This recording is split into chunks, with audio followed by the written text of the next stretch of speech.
Hello, dear friends. Welcome once again to Enny's Diamond Stories, the home of inspiring Christian stories that touch hearts, transform homes, and remind us that with God, love can truly last a lifetime.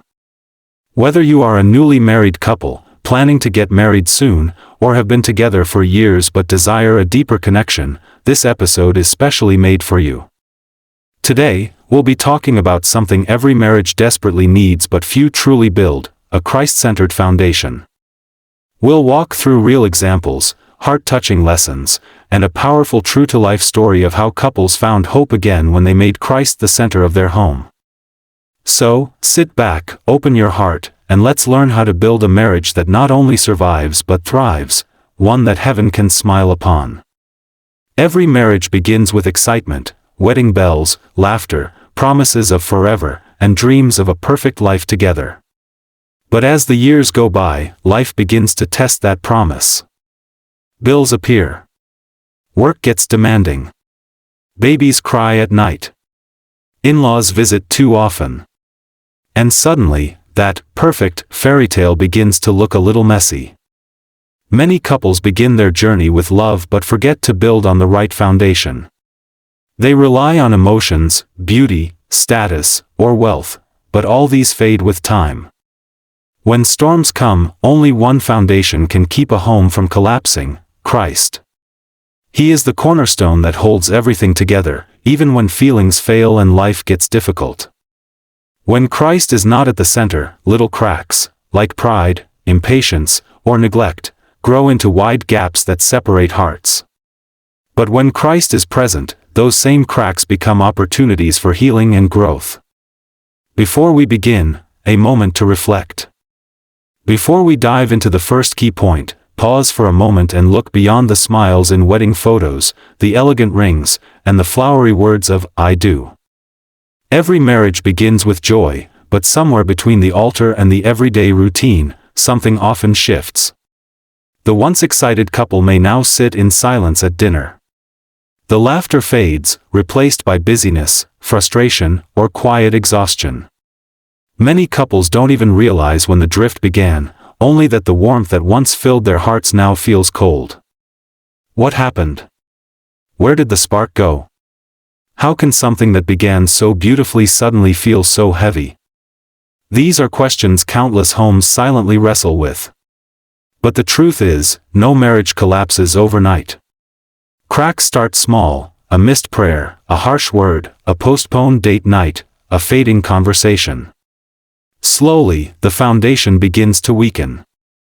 And here's the suspenseful reality: those cracks can either destroy a home, or become the very places where God's light shines through, if the couple allows Him to rebuild what was broken.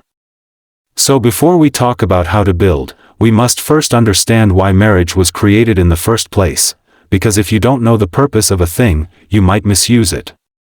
That brings us to our very first and most crucial point. 1. Understanding God's purpose for marriage. Marriage was not man's idea, it was God's. He looked at Adam in the garden and said, "It is not good for man to be alone."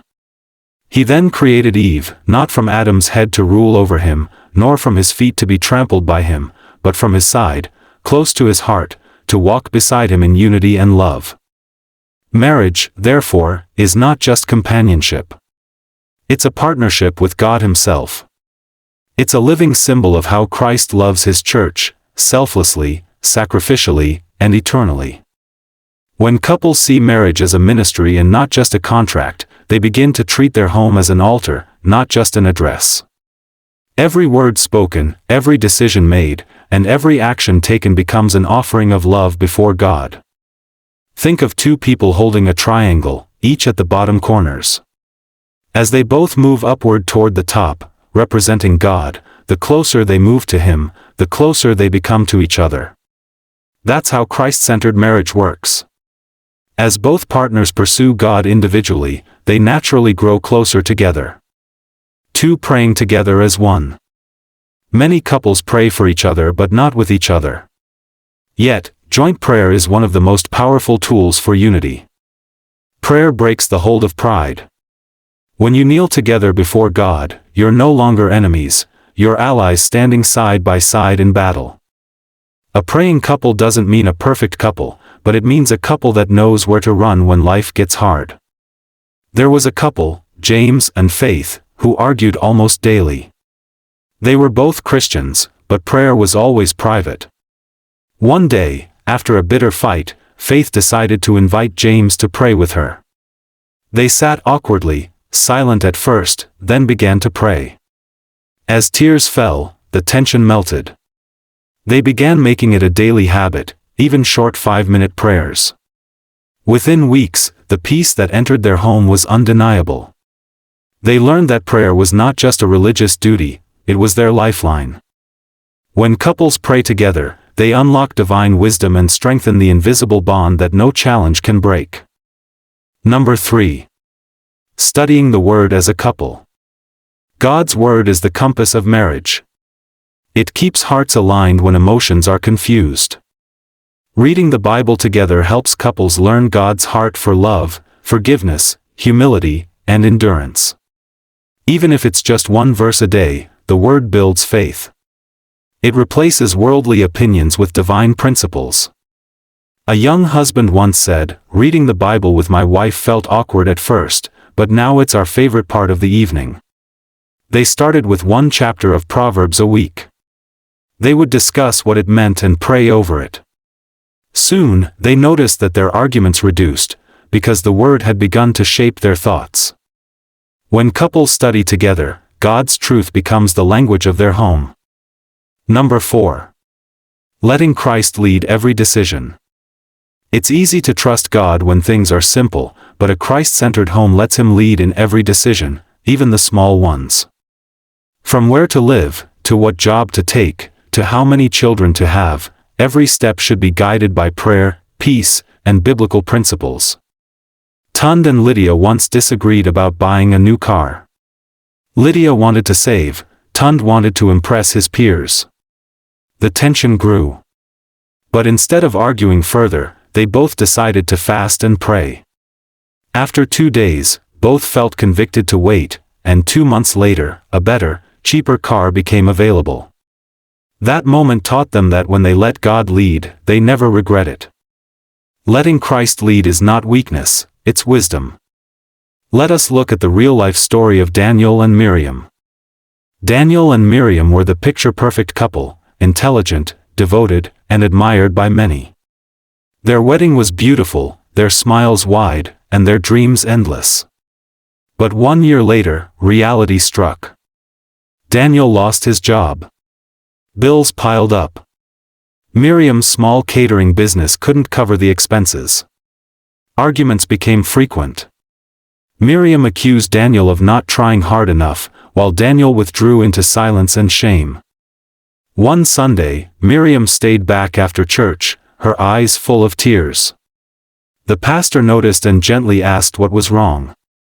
All she could say was, "I feel like our love is dying." The pastor smiled softly and said, "It's not dying, it's being tested. You're trying to hold the marriage with your hands when only God's hands can sustain it." That night, Miriam returned home and found Daniel sitting quietly in the dark. She sat beside him, held his hand, and whispered, "Let's pray. Just once. Together." Daniel hesitated, but he agreed. For the first time, they prayed as a couple. It was not long or fancy, just honest. They cried. They asked God for forgiveness, guidance, and strength. Something shifted that night. They started praying every morning and reading a verse together. Within a month, Daniel got a job, one that matched his passion and skill perfectly.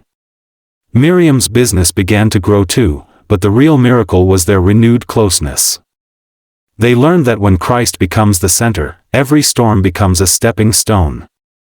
Years later, they often shared their story with other couples, saying, "We didn't find peace when we had money, we found peace when we found Christ again."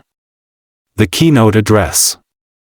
A Christ-centered marriage is not built overnight, it's built every day, decision by decision, prayer by prayer, sacrifice by sacrifice. Christ-centered love doesn't mean you'll never disagree. It means you'll never let disagreement destroy what God has joined together. It means you choose humility when pride wants to speak. You choose prayer when anger wants to shout. You choose forgiveness when hurt wants to stay. When Christ is the center. The husband loves like Christ loves the church, selflessly and tenderly. The wife supports with grace and wisdom, not silence or manipulation. The home becomes a sanctuary, not a battlefield. Without Christ, even the strongest marriage can fall apart. But with Him, even the weakest can stand firm. The secret of lasting marriage is not how compatible two people are, but how committed they are to keeping Christ as their foundation. Dear friends, life will test every marriage, with stress, loss, misunderstandings, and seasons of change. But remember, storms don't sink homes built on the rock. A Christ-centered marriage is like a house with deep roots. The wind may blow, the rain may fall, but the house still stands, not because it is perfect, but because it is anchored in divine love. So, build wisely. Pray daily. Study the Word. Trust God more than you trust your emotions.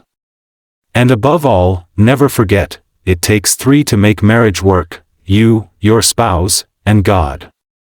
Let us pray. Heavenly Father, thank you for the gift of marriage, a bond you created to reflect your love. We pray for newly married couples, guide them to build their home on Christ, not on emotions or possessions. Teach them to love patiently, forgive quickly, and walk in unity.